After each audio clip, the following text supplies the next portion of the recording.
What's going on, guys? Today is episode 15 of the Foundation First Fitness Show with Bob back on. Today, I want to help you guys make better decisions at the gym, especially when you are starting off or if you are having trouble with some of the stuff you've already been doing. So today I'm going to give you guys the 5 things that I think are the most crucial things to pay attention to, and probably the 5 things that I see done wrong the most often. These are things that I think are really valuable from an overlooking perspective. So they're not really detailed tactical, but they are things that if we don't have these things in place from the start, we're likely to fall off course pretty quickly. And we want to make sure that we're not just wasting our time at the gym.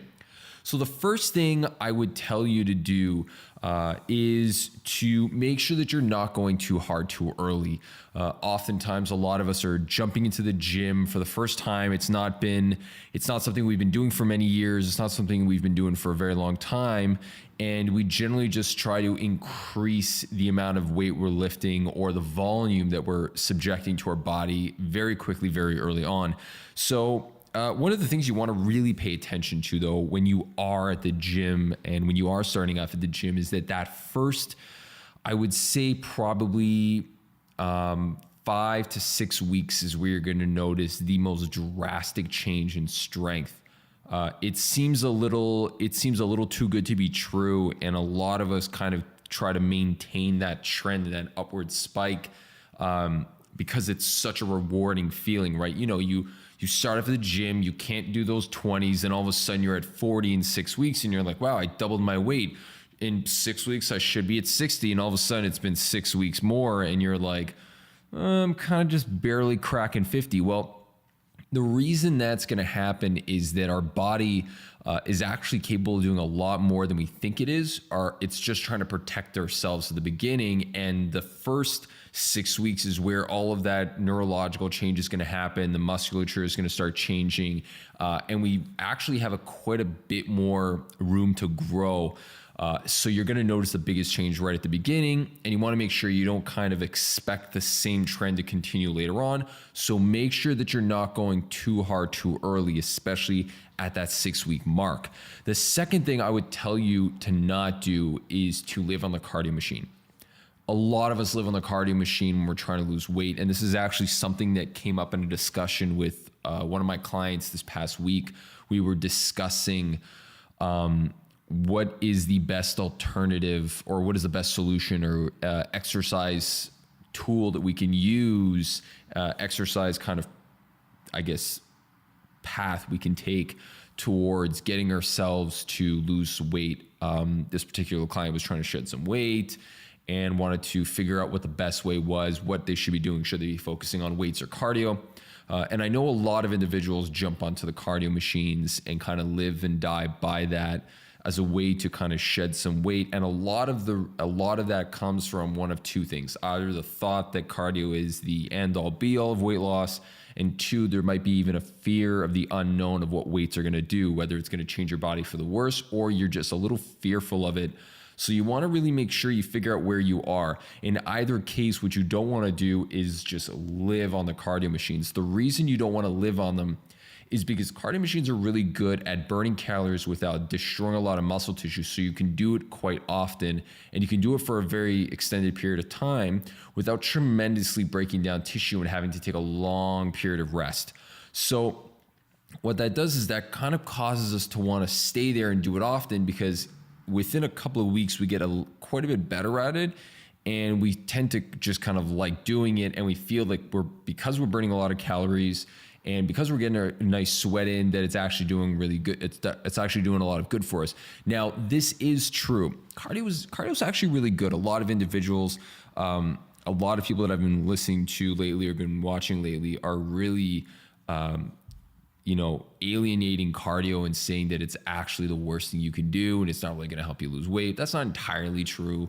Cardio has a huge impact on your weight loss because it's, like I said, it's going to burn so many calories.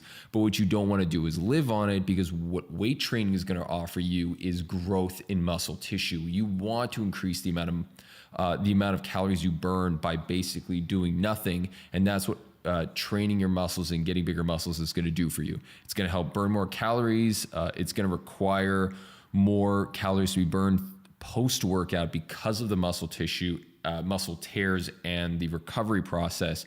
So you want to get that benefit out of that. What I would recommend though is that even if you are losing weight, and this is the suggestion I gave to my client, was make sure that you're actually opting for more weight training than you are cardio if you have an odd number of days that you're going to the gym. For instance, if you're only heading to the gym 3 times and you don't have enough time to really do both, then I would rather you favor weight training over cardio, because in weight training we can actually circuit it and get kind of that cardio aspect out of it as well. And then what you can do from there is just kind of tack on some cardio in between, and on that third day or that middle day, do the cardio portion of your I guess workout routine. And in that sense, I would say offset them, but as much as you can, try to balance it out. So don't overindulge on that cardio, but don't completely alienate it and forget about it completely. It's bringing you a lot of value. The third thing you're going to want to do is make sure that you're maintaining a significant amount of variety in your workouts. Now, I did speak about this at some point, talking about how to mix things up and why you should mix things up. I think it goes without saying that mixing things up is actually extremely crucial for progressing quickly in workouts. And the reason you want to vary things up is because our body tends to find the simplest way to get something done. So if you're rounding the shoulders forward, your muscles are going to start finding a way to get comfortable doing that. Likewise, if you are doing, let's say, a bench press, well, then your body's just going to get comfortable just pressing that weight away. It's not really going to try to learn anything else. It's going to want to stay comfortable and do as little extra work or as little new work as possible, so that you can just get what you need done without actually doing too much more and actually causing a disruption. You kind of want to disrupt your body as much as possible, keep it learning, keep it growing, keep your brain learning, and that's going to be the best way for you to progress with your workouts. The fourth thing is balance. Now, I did mention balancing in cardio and trying to, if you are offsetting them, and try to balance them out as much as you possibly can if you have that opportunity. But what I mean by balancing out is by balancing out the way you're training and the muscle groups you're focusing on. I try to balance out movements. And the reason I balance out movements is because when I deal with athletes, I tend to not be able to just sit there and go, okay, I want to work pecs today and I want to work biceps today. For me, it's very much, I'm trying to work the pressing movement. I want to make sure I'm balancing out my pulling movements. So just as much as I want to balance the push and the pull, I want to make sure that I'm balancing the movement patterns. So my pushing diagonally, my pushing over my head, those types of things. And I want to make sure that I'm getting a lot of balance between upper body and lower body.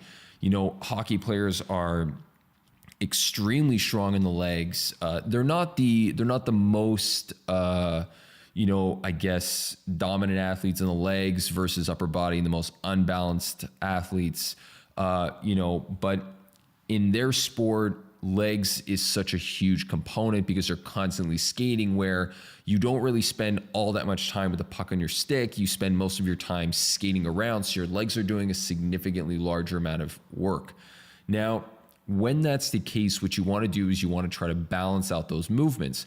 Likewise, for someone like you that's probably just heading to the gym, just trying to stay in shape, you want to make sure you balance out upper and lower body. You want to balance out your movement patterns, your pushing, your pulling. And the reason for that is that if you completely separate your body in two, and the connecting point becomes that core, well, then your core is going to work based on the opposite side. What I mean by that, because I might have been a little confusing, if you're running, or if you're trying to kick a ball, or if you're trying to jump, well, your lower body is actually seeking out a lot of balance from your upper body, and your core is that junction point. Now, if you have an imbalance where there is a lot more strength coming from your lower body and your upper body isn't really balanced out in terms of force to balance out that movement, especially if you're trying to do something ballistic, like if you're trying to swing a golf club or trying to swing a baseball bat, something like that. I'm trying to go extreme so you guys get the point I'm trying to make. If you're doing something like that, what's actually happening is that your core is going to be the component or the part of your body that's actually going to try to stabilize that as much as possible. And you may actually hurt yourself because of that imbalance from having one movement pattern a lot stronger than the other. Now, I was talking about upper and lower body, but that same thing holds true for, let's say, quad and hamstring. Quad and hamstring imbalances are like one of the biggest things in injuries now, especially in ACL tears, because we always talk about, how stable is that knee and how strong is that quad to hamstring ratio, where a lot of people are pulling their hamstrings and then hurting themselves and so on and so forth. So we want to always maintain that balance. Now, the last point I'm going to make is something that's a little bit more personal for me. It's always asking for help. Now, going to the gym, being new to the gym is often a very tough time for people. They're very excited, but at the same time, they're a little nervous because they don't know if they're going to be able to stick with it or not. And oftentimes we just try to find ourselves into a little corner, get as comfortable and as quickly as we possibly can. And we don't try to venture into new things and don't explore in the gym. And that's where you can end up hurting yourself by A, not adding variety, and B, not really allowing yourself to explore things that are going to help you get to your goal quicker. So make sure that you are potentially seeking out some help if you really don't know. Ask a trainer, get a professional help. I do it with my video editing stuff. I do it with my podcasting stuff. I do it with, any of my business stuff. I try to get help from the people that I know are going to be better at that than me and that can help me out, because it's only going to get me better. Okay, guys, I really appreciate you guys listening to my stuff. If you guys can drop a comment, subscribe if you're watching this on YouTube, and give me some feedback, I'd really appreciate it. Thank you guys for listening again. I can't wait to talk to you guys next time. And until that next time, keep building that foundation.